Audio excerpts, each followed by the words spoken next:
Welcome to the Growing Leaders Podcast. This podcast exists because the topic of growing next generation leaders is really important. It sure is, Christine. Even though you're laughing about it. I'm laughing because I'm so excited to be here today. Jamie, what are we talking about today? Okay, today's a fun one on every side of it. This is probably the core topic for so much of what we do with our lives. It's the greatest unreached people group. Drum roll. Young people. And we have our special guest is coming in from Beirut, Lebanon, Anna Currie today. So I'll go ahead and show that. But it's really interesting. We actually heard Tyler Preeb a few sessions ago. He was talking about, a few podcasts ago, he was talking about a guy named Dr. Ralph Winter kind of coined the phrase unreached people group at one point. And when you're a missionary or involved in the world of missions, you hear it all the time. Oh, how many unreached people groups are left? And there's a counter. And I remember we were getting ready to launch with Boy the Ball, and we were going to be in the United States, and then we were going to be in Mexico and in Costa Rica at the time. Is the way it was planned. We never got to Mexico. We're still getting there. Yet. Although there are some plans. Keep in the can for now. But somebody said, oh, you're going to Costa Rica. It's already Christian. It's already been reached. And you're working in the U.S. and it's already been reached. And I just remember thinking, I grew up an atheist in the United States. I never met a Christian until I was like 16. I met a few Mormons who told me that I was going to hell because I was drinking Pepsi because I had caffeine in it. But I never met anybody. So I just thought, what does that mean when, it's a reached country? Because constantly in a country, just because it's a majority Christian, there are so many people that are to be reached. I think any of us who live in the United States could say my neighborhood, my coworkers. So this unreached people group thing is sort of crazy. Like when we were in Costa Rica, we worked with teen prostitutes, street kids, but there were so many people to reach. So I guess though you've pretty much reached everybody in your family and your neighborhood. Like you're done. Yeah, everyone's reached. Check. Next. Everyone knows Jesus. Come on, Canada, get down here. Yeah, no, I think it definitely is. It's like a sense of pride where it's like, oh, we're Christian, but the question isn't does half the population or majority population, or the tipping point of the population, have they heard the name of Jesus, or do they really, really know him? Because that's how I would quantify reached. Like it's a group of people that haven't just heard about this concept or idea, but it's a group of people who've like given their lives to him. And that is, I think, something that's missing in the conversation. But then even to your point, I mean, like we've talked a lot about the next generation on this podcast, and we've heard even from young people themselves and just like watered down faith, where it's like the further you are from a charismatic experience with Jesus, it kind of can become a little stale because it's like it becomes legend. It's like, well, we believe in this God, we believe in this God. But then you have a generation that hasn't actually had an encounter with God. First, in the United States, we're a little bit in that place, period. There's a lot of people who've grown up around things of faith but don't have faith because they haven't had an encounter with Jesus. But then, I know we're going to get into this and so I'm going to be letting the cat out of the bag, but like generations keep coming.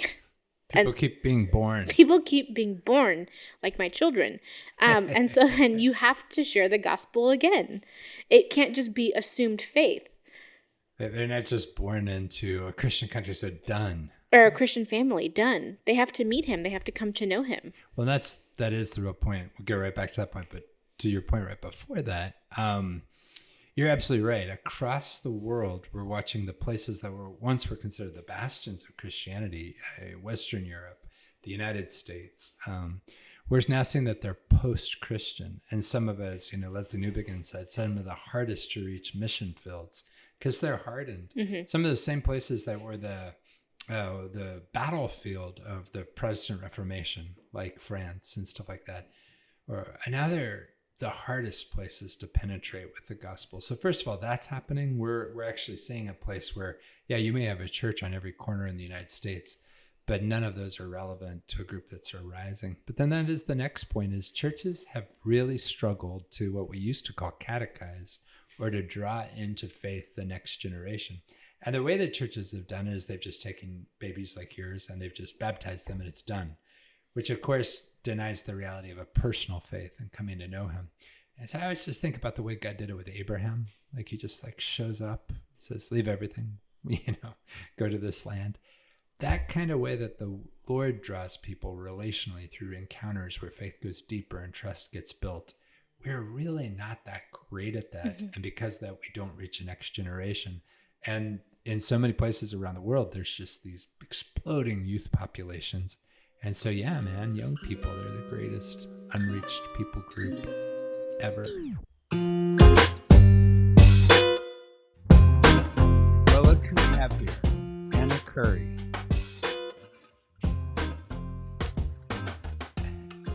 So it's great. We have Anna back from Beirut, Lebanon, where she's in the process of moving permanently. She'll move in the next few weeks, where she's launching Boy with the Ball in Lebanon. So we're very excited about that. But something that I love about this configuration of people is that Christine and Anna famously have been roommates several times and for many years. And that's hilarious when you think of how different they are, including the fact that Anna is a morning person.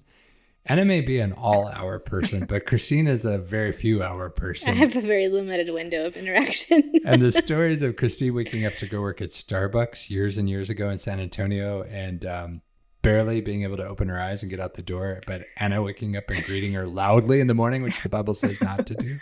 It's funny, but okay. So loudly, in all fairness. I mean, whispered. It wasn't quiet. What's the funniest story you guys can bring to the table of your roommate days? Well, which I don't know which one you're going to use. I kind of want to use the one you brought up. But I'll use a different one. One time, this is one of our last configurations together. So we lived together in 2 countries and 3 cities over almost 8 years. But she was traveling with her family, and there was our upstairs neighbor's apartment flooded. And so then there was like mold. It was a whole thing. So I had to move all of our stuff out while she was gone, or at least the important things out. So I was like, Anna, what do you want me to take of yours? Like, do you need to bring anything with you? Because our apartment's going to be under construction for several weeks. And she was like, there's this box. She was like, it has all of my important things in it, except for these things. I was like, a list of things, important things that had to go in the box. And I was like, where's this infamous? It was like in her closet. But it was like, so I grabbed the things and then I'm putting it all together. It's a box of receipts, but I labeled it Anna's important things and I moved it to my sister's house. And a few years ago, so this is like 8 years later, 7 years later, I find the box that I packed in that apartment of Anna's important things, still bound with like the way that I had packed it. And I was like, Anna, this is that box. She's like, I guess it wasn't as important as I thought it was. So important he needed to be preserved. There's a lot of funny moments I think of. It's hard. I think some of them are so different in nature. The one that you did bring up, Jamie, was pretty funny because I would wake up. Christine would leave in the morning at like 4 a.m. to go to work. 3:30. I had to be there at 4. 3:30. But I'm a very light sleeper. And at that point, we were actually also sharing a room. And so she would get up. And so I would kind of be awake as she was getting ready. And then right as she would leave to walk out the door, I would say, bye, Christine. I hope you have a great day. And she would turn around and just like do something would happen, but it was unclear what it was. And then she would leave. And then later in the day, she would work at Starbucks her shift. And then she would come work at the Boy at the Ball office after. Specifically for Velocity, but pretty much every day would do that. So she'd get there later in the day and she'd say, I did answer you this morning, just nothing came out of my mouth. I would try so hard. At first, sometimes I'd be legitimately startled, like, oh my gosh. Other times I would try to say, oh, good morning, see you later. But like, was all that would come out. I'm so glad that we're recording this in an afternoon so that we can get both of you guys in a sweet spot. Prime time. So Anna just finished 6 weeks of kind of the final trial run before she moves to Lebanon. And so what we're going to talk about today is really the greatest unreached people group, young people. And I can't really think of 2 other leaders I'd want to be in this conversation with. You guys have given your lives and you're very talented at reaching young people, and you're very talented at helping other people reach young people. So what I'd like to do is talk a little bit about that, about why every next generation is born and has to be reached to know him and those secrets. But I'd like to pivot pretty quickly, because we'll be talking about that on an ongoing basis on this podcast for a long time. But also talk about, Anna, some of the things you're learning. There's so much going on in Lebanon these days around this idea of no lost generation. And it's with Syrian refugees and everything that's happened to Syria, where an entire population has been displaced pretty much, or their world has been fragmented. And so you have a huge, huge group of young people that are those young people that may not finish school or may never have a chance to if something's not done. But then they've come into Lebanon with everything that's happened with Lebanon due to some issues around government corruption, due to some kind of sectarian violence and conflict over the last 10, 20 years. And then due to the blast and then rapid inflation in this last while, there's a whole nother crisis going on for also Lebanese youth. And so, Anna, it'd be great to hear about that. But let's just start with young people in general. Why does it matter that young people are unreached? And what do you win by reaching them? Like, I think that's just a quick hit, and then we'll move into Lebanon. Anna, Christine, roommates? I'll take a first stab and then go for it, Christine. I'd love to hear what you have to say too. I mean, I personally, and then maybe not just personally, I think also if you look across history, I think young people are so critical. And I think if you do look back at history, you see that if someone ever wanted to hurt a country or hurt, the future of something, they would destroy or go after the young people. You can even see that, as Herod went after all the kids 2 and under, when all the males, as Jesus was born. But there's so much potential in young people, and each young person growing up represents so much of what could happen. And so there's, I think, a very strategic attack on the part of the enemy on all young people as they're growing up, which besides being unreached, I think there's also an attack. But then unreached just in the sense that each young person has to know Jesus for themselves, and young person has to be developed for themselves. It's not something that is passed on, either of those things, just by osmosis or just by being born or growing in a family. Yeah, your point about that, and heading to you, Christine, is it doesn't just happen once with Herod, but it also happens with Pharaoh as Moses is about to be born. The enemy is really, really smart about taking out a generation. And I've been saying something spicy lately, and I'll say it on here, and Christine will have to wince, but we really fight over the issue of abortion. And of course, you don't want to kill children. But if you fight to make sure that they're born, but you don't fight to enter the at-risk situations they're born into to reach their hearts, you've given them a tremendous opportunity for the enemy just to waylay them all the way to taking them to hell. So you're right, it's a very strategic fight. But what were you thinking, Christine? I don't want to say that. I believe that. I think there is currently a whole generation being taken out. And I think the church for a while has assumed it's because of abortion. Like, we're the millions of children. But it's not. I mean, that's maybe one way, but it's what's happening in the Western world currently with young people and technology and social media and very hands-off approaches in raising our kids, because we just don't want to deal with them because it's hard, because we don't understand the world they exist in, because it wasn't the world we existed in, or there's a million assumed reasons why. But here in the United States, we are losing a generation presently, in the church and outside of the church. I mean, you can see it with depression rates and with suicide rates and with connectedness levels, and in every capacity we're losing them. And so then for me, the question is how much do we care, and what will we do about it?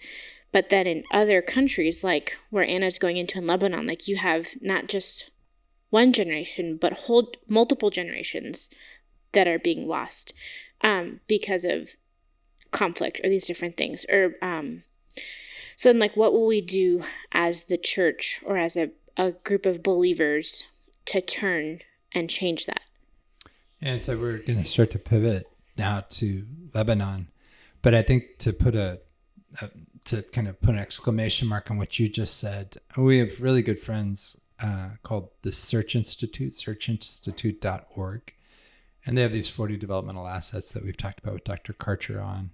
But they also have this developmental relationships framework, which is absolutely beautiful. It talks about expressing care to young people, challenging their growth, providing support, sharing power. And what we've learned is young people need not just somebody to celebrate them, but somebody to wrestle with them. So that's the nature of development. If you're going to build big muscles, you've got to put some resistance on.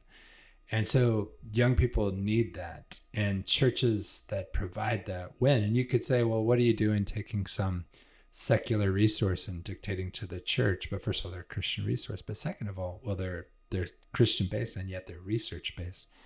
But second of all, that's exactly what the kingdom of God is all about. That's what Father, Son, and Holy Spirit in relationship with each other are about. That's what you see in Jesus. That's why we're made to disciple people, which involves wrestling and discipline. So this is really about us remembering who we are and recognizing young people need that. So that's great. But then when you get into, like you just said, these countries and these spots around the world right now, there are situations happening for young people where it's a perfect storm of making it almost impossible to do these things. We in our culture get caught up in momentum and forget these things, and culture pulls us away. But there's some places where it's extremely difficult to do these things, and those are places where we have a fight to fight. So Anna, granted, you're in your first months in Lebanon, but why don't you just run us through some of the things that you're seeing so far and ways that people can be praying for you, but also praying for Lebanon as we all get to be part of it. I imagine people listening to this podcast could end up being over there and being with you in different moments, but they can also fight for you in different ways. And then it's also a key fight regardless. So what do you see? Like you said, I'm still learning. So in the beginning of learning, but you mentioned a few key things I just want to touch back on to kind of set the stage of what's happening in general in Lebanon right now. But there's been kind of a trifecta of events over the last probably 4 years now that have happened in Lebanon, which has really plunged Lebanon into a level of crisis that they're saying is one of the worst in any country in the last century, but then specifically for Lebanon in its history is one of the worst. There's a very high inflation rate. So the money basically has lost 98% of its value since 2019. And then coupled with COVID that happened right in 2020, and then a blast, as you mentioned, but then also just where the government is. Technically right now it's a failed state. There's not a sitting president. So it just leaves a lot of lack of leadership in the midst of crisis and what's happening. So I think they're estimating right now that about 80% of people in Lebanon are living under the poverty line due to all of that. And then obviously that directly affects young people. I think one of the things I was thinking about earlier was just that the nature of crisis is that you lose development because you end up having to focus so much on relief or the immediacy of the situation or what's happening, then you end up not being able to focus so much on what you would normally have probably the system or the grace to do. So the group that ends up getting hurt in that is by its nature young people also. And so there's a lot happening. I mean, one of the first things you think of with young people is education. And so what's happening right now on the education kind of side for young people is a few different things, and then which I'll mention looking at different populations. But basically, Lebanon's a very educated country, and has like over a long history, very educated. And one of the things happening right now is because of the loss in the financial crisis, then the government's not able to pay teachers the same way they were. when you're talking about the public education. So teachers have been on strike multiple times over the last year. So I think even this past year, kids only went to school probably half the year, and there's some question as to whether schools will start in the next week or two as they look to go back, because that still isn't resolved. So that's on the public school level, but then also just even in private schools, a lot of the schools have had to increase their tuition for some of the same reasons. So a lot of kids have had to drop out of the private schools and then are in the same situation, public school kids. And then, as Jamie referred to earlier, the situation for refugee children is even worse, because you have a large group. You have probably, I think they estimate about 1.5 million Syrians in Lebanon, and somewhere around 500,000 of those are school-age children.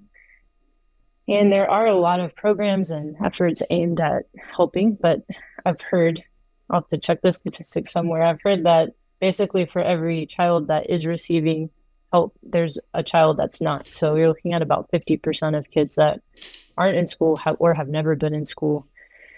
And that was the No Last Generation that Jamie was referring to. There's a lot of efforts going into helping that. So on an education level, there's a pretty extreme situation. But then also, if you look at unemployment and what's happening, I think I read somewhere that there's about a 50% unemployment rate for youth right now, which is pretty high. And about 70, I think in that same thing I read, 77% of youth want to leave the country. So when you're talking about the future of a country as a generation, and then a lot of them don't even want to stay there, it's not looking so good. And a lot of young people are leaving Lebanon. A lot of the talent and the ones that are able to leave are doing that, graduating from college and then looking for jobs outside of Lebanon, out of necessity, out of sustainability, but you are seeing that happen.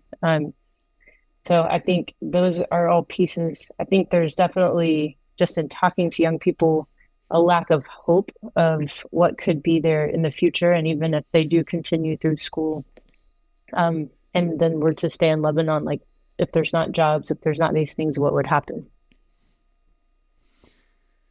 Yeah, and yet with just small amounts of investment, everything changes for a young person because they're so malleable. Any thoughts, Christine? I think one of the last things Anna just said that I think is important to remember is there isn't a lot of hope. Yeah. But it doesn't take much to offer hope. Yes. And so I think that's really interesting to remember, where it's like that can sound like pretty desolate, pretty terrible. Everyone's leaving, nothing's working.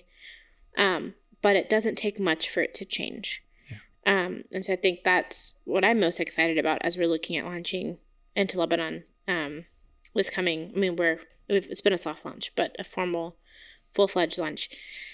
And then finding the people, the partners who see that glimmer of hope also to help bring it to light, I think is going to be really exciting.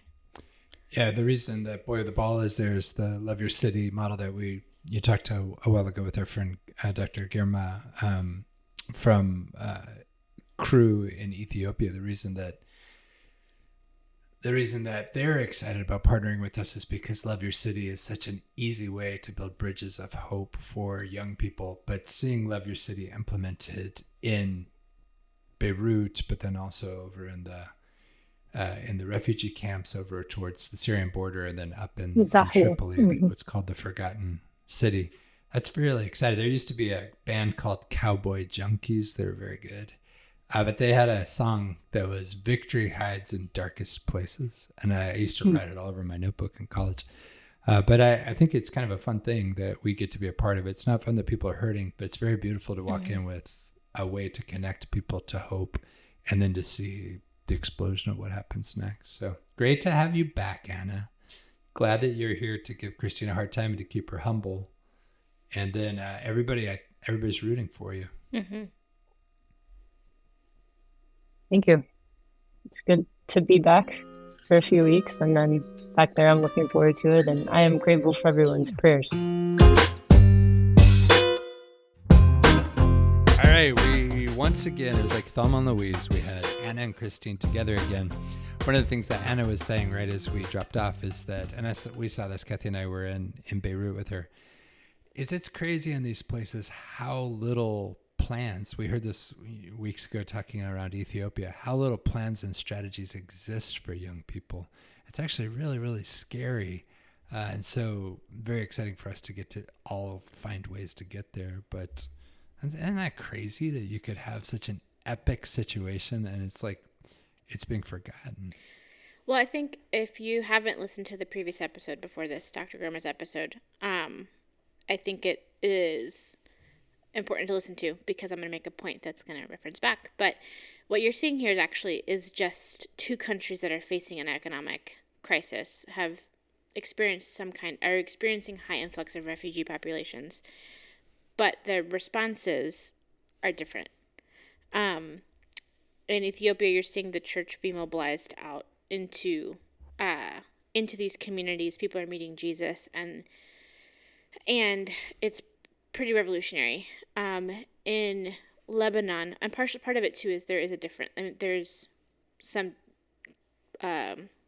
cultural differences, but in Lebanon, the efforts are a little more fractured, and everyone's pretty set in the way that they're doing things. So even though everything has changed, the economy, education, everything's fractured, there's still a way of trying to just like do things the way that we've done it.